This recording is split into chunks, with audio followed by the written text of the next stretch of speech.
Welcome back to the newest edition of Inside Badger Hoops. As always, Ira Bowman and JC Rockhill with you. And Snow College only played one game last week, but there's been some big impacts with that game that we're going to see and we're going to talk about in this show. Starting off with the fact that I feel like I keep saying this pretty repeatedly every show. Snow College is still number one in the top 25 rankings. They are now 21-0, have moved to 6-0 in conference play. This is the men's team, for the clarification. 7-0 on the road, 7-1 on neutral floor, and 6-0 at home. It's been a tremendous season in the rankings, and as we take a look at the top 10 and the top 25 in general, there's a couple of teams that have fallen out and a couple of teams that have moved up that are both good and bad for Snow. Yeah, the way that they've just been able to dominate all these other teams, top 25 teams that are coming in. We mentioned it before, they only had the one game this last week, but the dominance and the fashion that they did it in such a way, it really just shows that they're worthy of that number one overall ranking. Yep, and when we talk about those teams, Indian Hills, who Snow College beat at the beginning of December, right before Christmas, at Indian Hills, they've now moved up to number 3 in the country, and Midland, who Snow College's only loss is to on the neutral floor down at Odessa, has now moved up into 10 after being 12 last week. So that, with those teams moving up, makes Snow College's resume look a little bit better, beating higher ranked teams. But some takeaways from the Snow College resume is CSI is now 20. I guess they moved up because they were 22 last week, but they're low. And Salt Lake has fallen completely out of the rankings after losing 2 games at home last week to both the Idaho schools in conference. Yeah, and that tells me one thing about Salt Lake. They got to ship up or ship out at this point. I think this is really the time where you really have to regroup as a team, because you got the number 1 ranked team in the nation. You got CSI as well in the same conference. So basically, you just got to get in your head that you got to improve each and every practice and each and every game. But in terms of Snow, I think that the biggest thing is beating CSI in another dominant fashion the week before this last week. Mm-hmm. They beat them in such a dominant fashion, partner. I mean, it tells me that they're legit. Yeah. They're not going to quit. Yeah, and as we take a look at the Scenic West Athletics standing, Snow College obviously being undefeated is number 1, 6-0 in conference and 20-1 overall. CSI is right there behind Snow at 6-1. They've played 7 games so far, with that only loss being here at the Horn Activity Center to the Badgers. Following that up is Salt Lake at 3-4, Utah State Eastern at 2-4, a 9-7 overall, and then North Idaho is 2-5, and Colorado Northwestern is 1-6 after beating North Idaho at home this past week. So, with looking at those standings, Snow and CSI are the only teams with a winning record in the conference so far. Yeah, and really, when you think about it, it kind of shows that it's a weak conference, and I hate to say that, because Snow has just been so dominant, as has CSI, basically all year. Both these teams have been very dominant. But with it looking like a weaker conference, you got to remember, because every other team technically has a winning record overall on the season. That's true. Salt Lake City Community College 15-7, CNCC 15-7. It's really just been the shock of conference play that I think has really thrown them off. So that tells me that both teams do have the winning mentality. They just got to make the pieces click.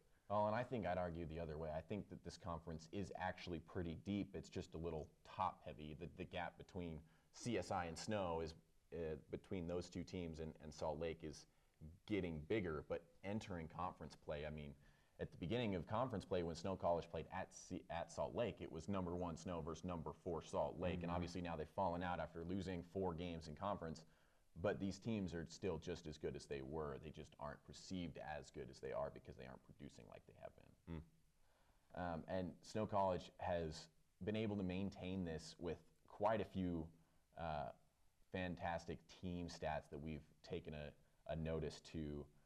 Snow College has 5 players still averaging double digits scoring, and nobody is averaging over 28 minutes. And that talks to the depth that Coach May has of his team. Exactly. And I was just going to say it teaches me two things, basically. It teaches me that, as you said, they have the depth on the bench. All the bench players have been playing phenomenally. Coleman Ford is the first that comes to my mind. But, of course, we also got Sean Feltz and Aaron Bliss, two backup big men coming off the bench. They both play critically in the high moments. But the other thing that it tells me is that these players really take advantage of the minutes that they play. Yeah. You know, like regardless of where it is in the game, they really want to take advantage and take over the game whenever it is. Yep. And a couple other things to go right along with that. Snow College is #1 in offensive efficiency per Synergy Sports and #5 in the NJCAA net rankings, and has the #12th toughest schedule in the country per the Massey ratings, which is a rating scale, you know, just averaging out everybody's schedules in terms of tough to weak depending on the teams that they play. And I talked to Coach May about that last week. He had given me those numbers, and I think that's a big reason why Snow College is able to stay at #1 with this record, because they have that tough schedule. Yeah, no doubt. And the schedule ahead isn't going to get any easier. No. Obviously, Nope. like you still have CSI to deal with. You still have Salt Lake City Community College to deal with. And, you know, as we mentioned, they're both, or Salt Lake City was a ranked team at one point. Yep. CSI still is a ranked team. So they cannot look at this record, look at these type of rankings or numbers. I would say, yeah, don't pay attention to it too much, because you kind of get in your mind that, okay, this is kind of the norm. Let's take a step back. And I highly doubt that's going to happen. Like, I definitely think these players are too committed at this point to really let the foot off the gas a little bit. But overall, just, yeah, don't pay attention to any of these sort of numbers or anything like that. Just focus on the key ahead, and that's getting to the national championship.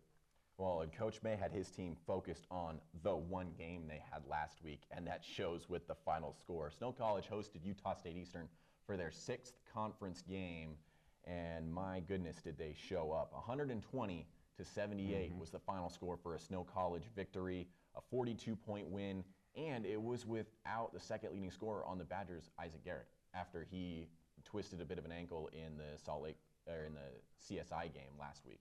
Yeah, and again, it goes to the credit of the depth of the Badgers. You know, at the end of the day, I think that they really, obviously they miss Isaac Garrett. You know, in my opinion, he's the most experienced player on this team.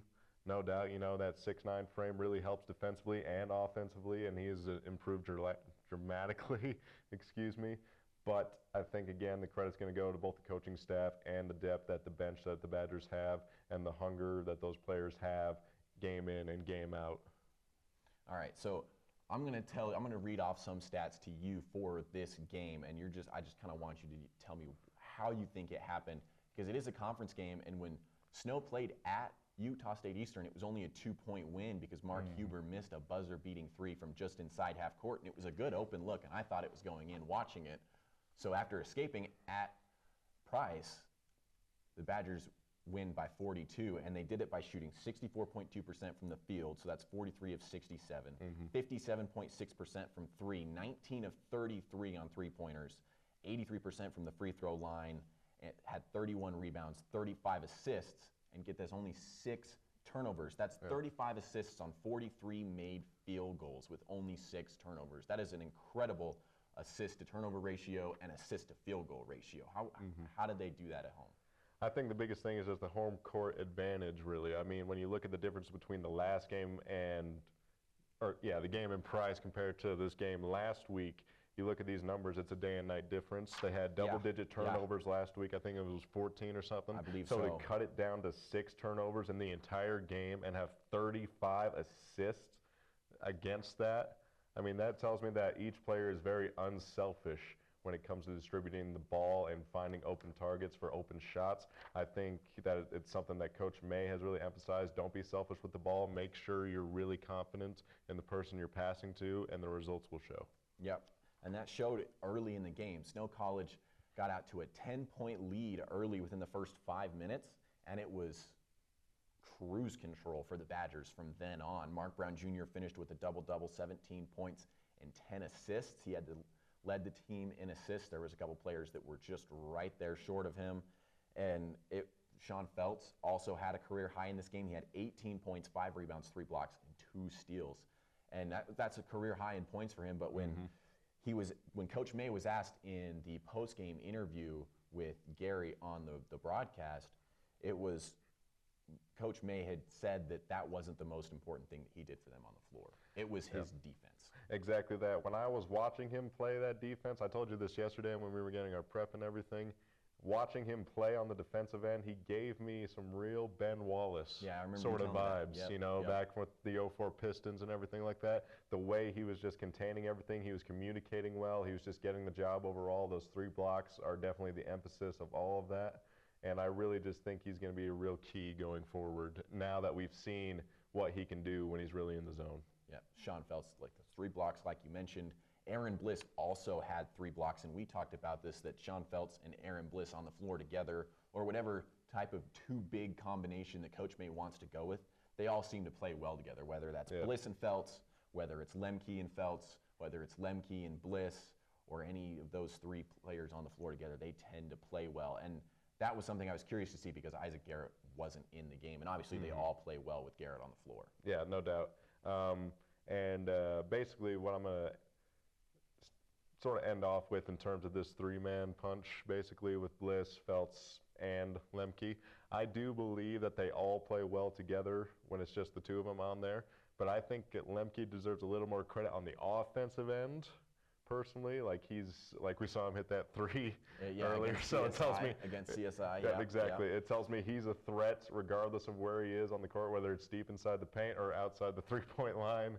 And Andrew May told you about the drills that they run, hitting those deep shots, about 50 of them. Yep. And he did say in practice that Lemke has improved drastically to hitting about 20 out of 50 of those shots, which for a 6'8", 6'9", over 230-pound big guy, like that is just so impressive.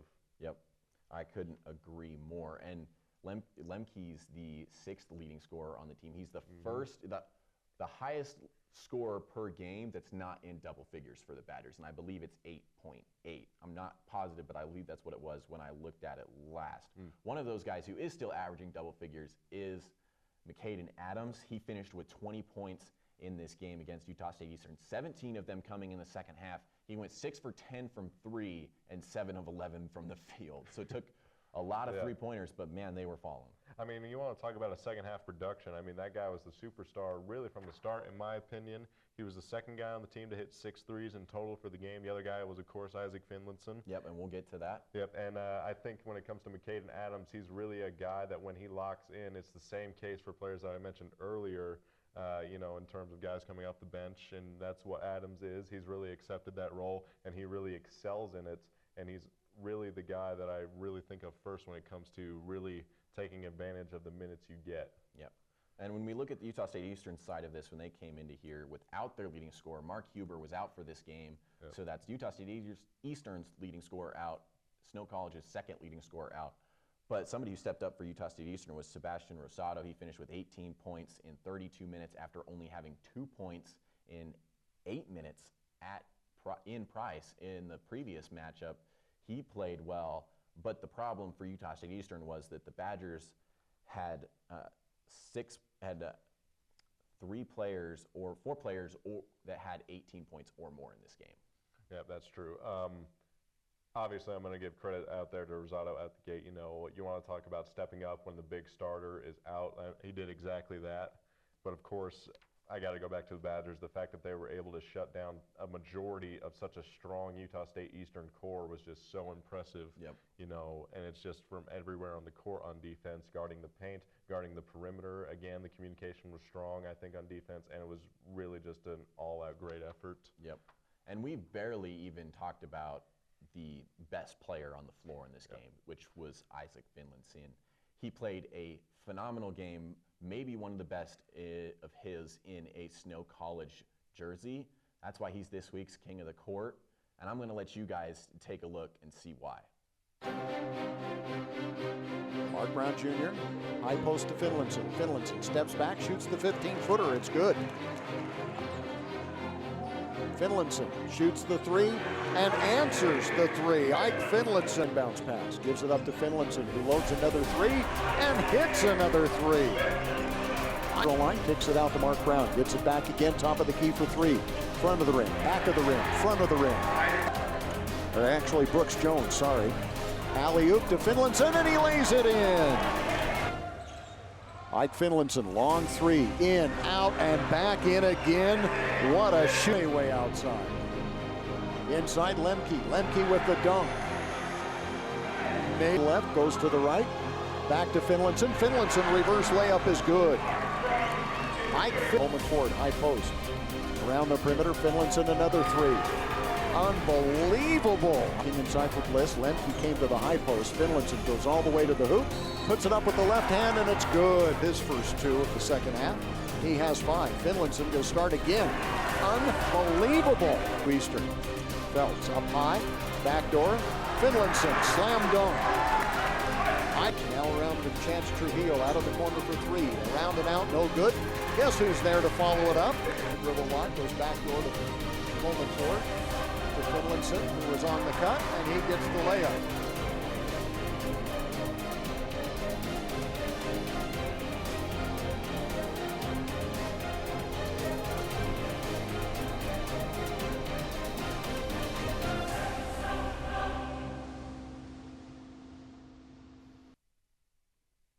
What a performance from Isaac Finlinson.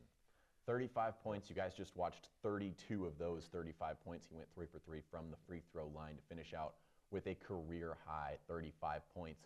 And astonishingly, Coach May pointed this out in his post-game interview, that he also had a career high 8 assists in that game with 0 turnovers. It's just a phenomenal performance from Isaac Finlinson. Yeah, no doubt. And when you first showed me that highlight reel, whenever he made that 3, you heard Gary Chittister say unbelievable every time. And I do not blame Chittister whatsoever for saying that, because just in terms of his dynamic play, not just in the 3-point, he also played all over the court. Like he was not afraid to take guys off the dribble and get an easy layup. He was also really dynamic in the short, like 15 or 20 footers as well. Yep. Isaac Finlinson had 24 points at halftime in this game and was 5 for 5 from 3 in the first half. Only hit that 1 in the second half, and he only took it. And Isaac Finlinson did all of that while playing under 30 minutes. He was just 1 minute above his average at 29 minutes a game. He also had 1 steal in this game, and it was phenomenal to watch. Everybody that I've talked to around campus watching that game, they were just in disbelief about it, because like Gary said, it really was almost unbelievable to watch that kind of performance. And he finished with 35 points, 13 of 16, 6 of 6 from 3, 3 for 3 from the free throw line, 8 assists, 4 rebounds, 1 a steal, and 0 turnovers. And that has bumped up his conference averages. He's played very well in conference so far.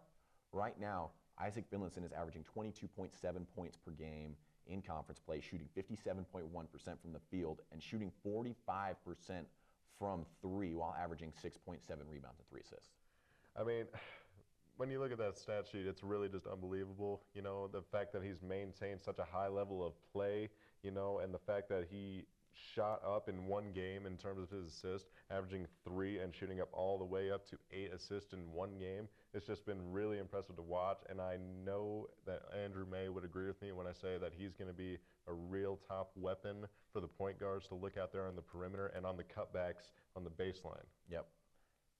Isaac Finlinson was announced yesterday, I believe, as the Scenic West Athletic Conference Player of the Week with that performance. Coach May also said that he thought Isaac Finlinson did a really good job of not forcing shots. Even though he was hot, he was still passing the ball, giving up open shots for better looks for his teammates.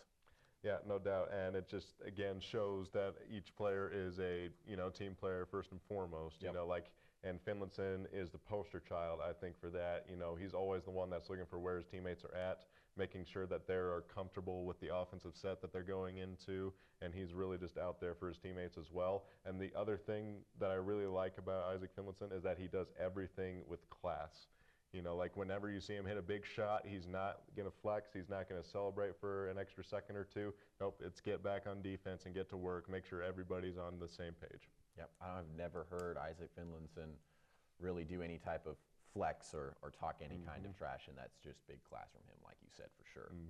As we take a step back and look at the women's game that preceded this men's game last week, Snow College's women's team has just dropped their 3rd straight home game in conference play. It was a heart-wrenching game.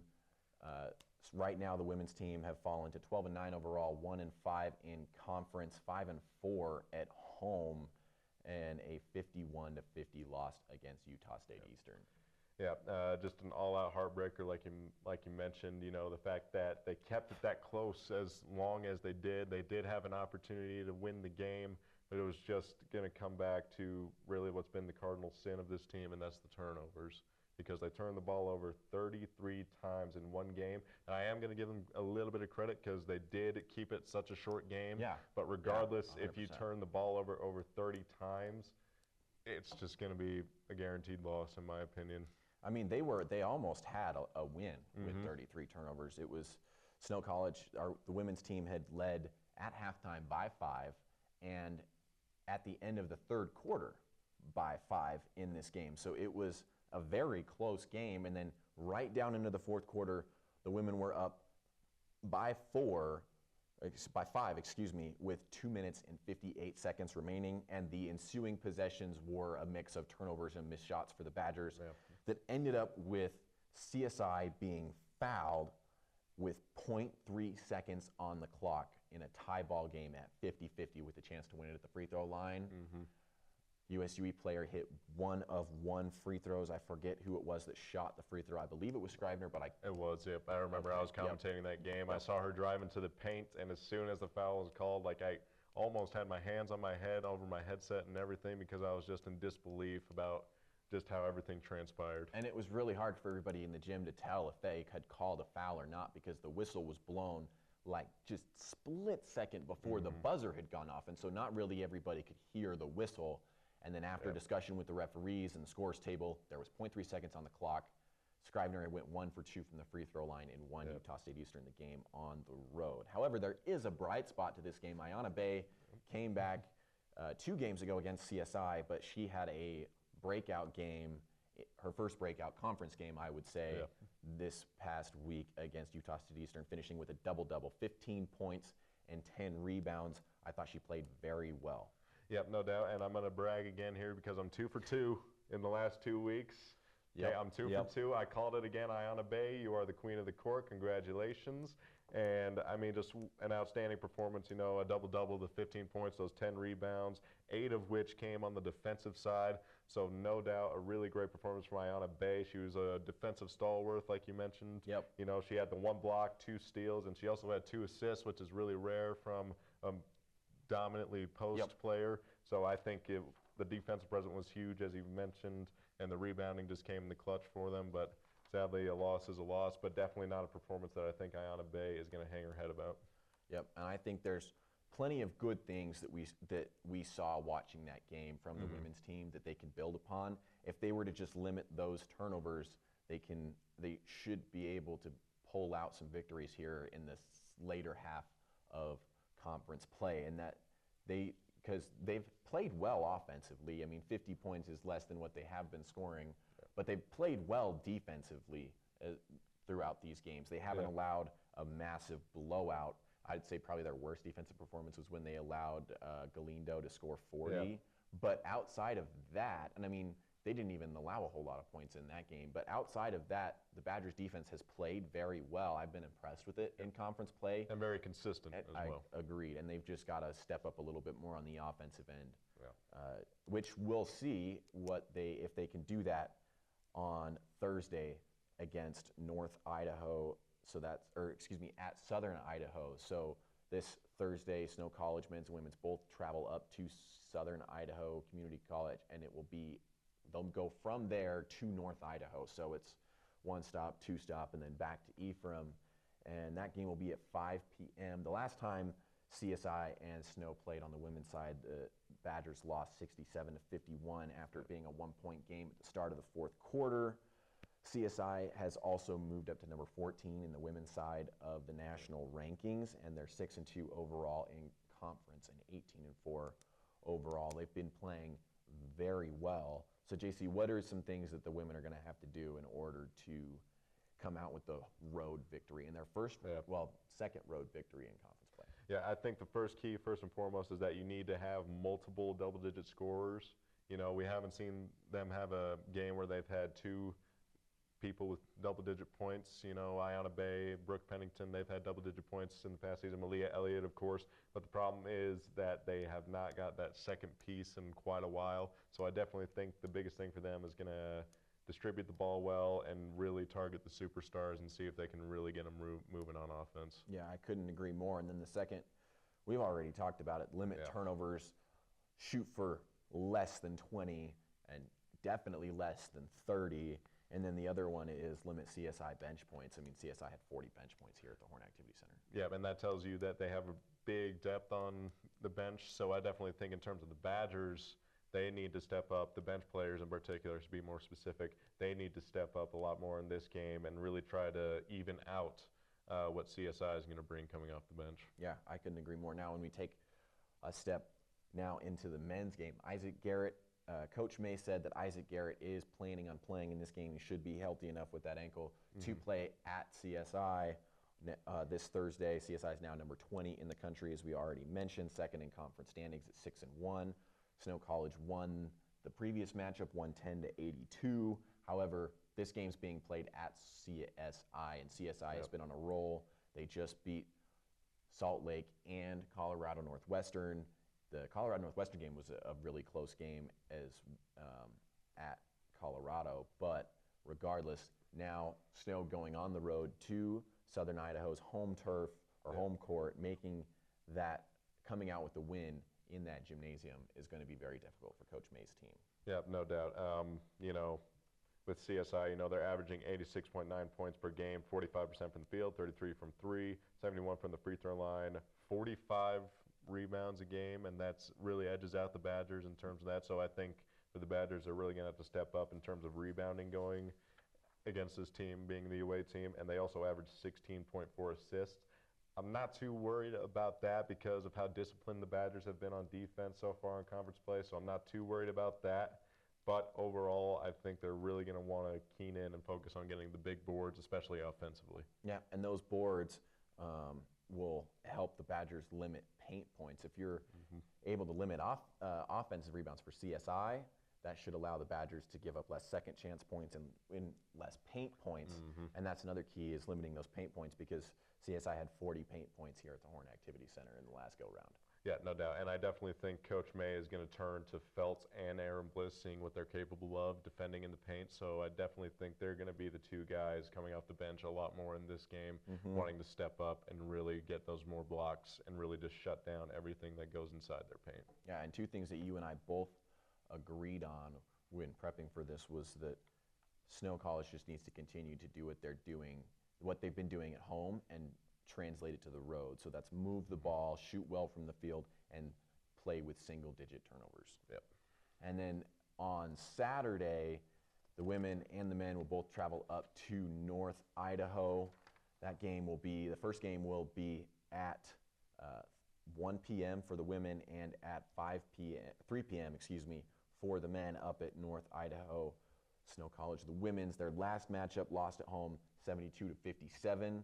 And there are a few things that you and I really think can help the Badgers come out with the win, because through 3/4 of this North Idaho game here at the Horn Activity Center, it was very competitive. Oh, it was, yeah. And I think the Badgers in 3 out of those 4 quarters had double-digit points. They were right there neck and neck with them. So I think the biggest key, though, for the Badgers going into this one is stop Galindo. She had 40 points, like you mentioned earlier. So she's definitely going to be the top one that you want to shut down out the gate and really establish the fact that you're more awake. In this one, you're going to come out flying and you're going to come out physical as well. And, of course, that's going to lead to better paint defense. I think Ayanna Bay's presence in this one is definitely going to be critical. Yep. And, of course, as we mentioned before, you got to be more consistent on offense. I'm expecting a lot of improvements this week going into this game. And, of course, you got to keep up with the heavy minutes of the North Idaho Stars. Now, on the men's side, when North Idaho came to Horn Activity Center, they were, and still are, unranked. But they might be the best unranked team that Snow College has played, because they've played Snow College closer than any other team has here at home. The Badgers only won by 7, 88-81 in that last matchup. North Idaho is averaging 85 points per game, shooting 31% from 3 as a team.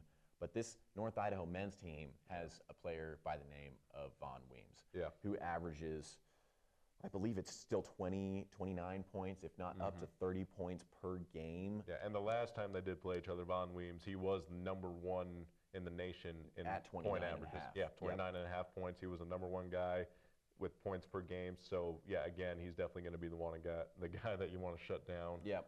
Out the gate. Von Weems had 27 here at the Horn Activity Center, and the Badgers win.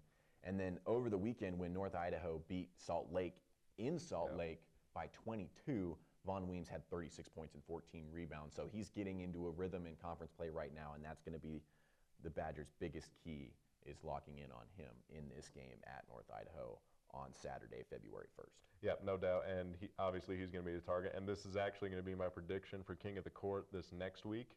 I'm going to go with Mark Brown Jr. on this one because he's going to be the guy that I think is mostly going to be guarding Von Weems, especially if he's the one dribbling up the court. So I think Mark Brown is definitely going to have his hands full. But at the end of the day, I think he's just too quick and too much to handle, both defensively and offensively. Like, the improvements from Mark Brown has just been so noticeable. So I definitely think he's keening in on Von Weems and really just going to limit him as much as he can when he is guarding him. Yep, and I mean, there might be a little bit of a size difference with Mark Brown Jr. guarding Von Weems.